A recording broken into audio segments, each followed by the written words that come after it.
I need to also comment on the fact that when the summer was drawing to an end, there was a momentary possibility that both Jim and I would go to England to meet up with Robert and then travel across the Channel to France.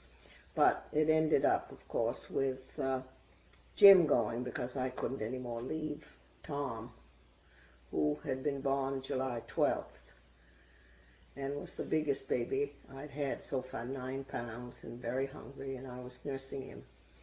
Gabrielle was living with me at the time, and also Teresa.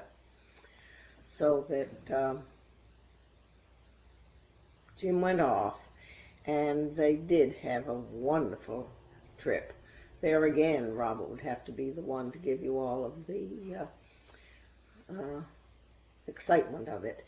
But when they were in Switzerland, I remember they attended one of the summer festivals in which flags were used, and from all of the various cantons, and they did just remarkable things with flags, but I don't know specifically in detail.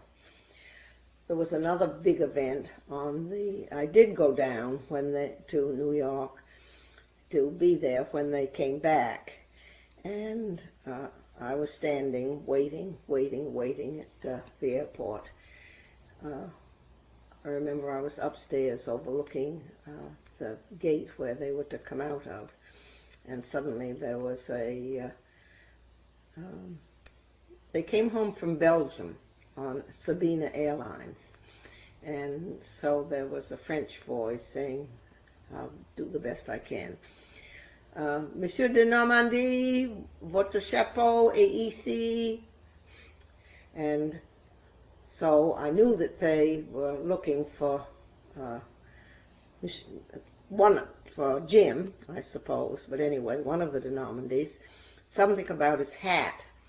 And what it turned out to be was that Robert had, while he was in England, had gotten a British boater, which is the straw hats, and he left it on the plane. Or he left it in the airport, I think. He left it in the airport, but he knew that he had left it in the airport, and so they had wired back to the airport about it and put it on another plane, which came in shortly after Robert did. So I think that call went out 2 or 3 times, and I thought, oh dear, maybe they didn't make that plane. But anyway, pretty soon from the doorway came Jim and Robert, and waving his boater that he had gone to pick up. And so that summer ended on a high note, and we all flew home together.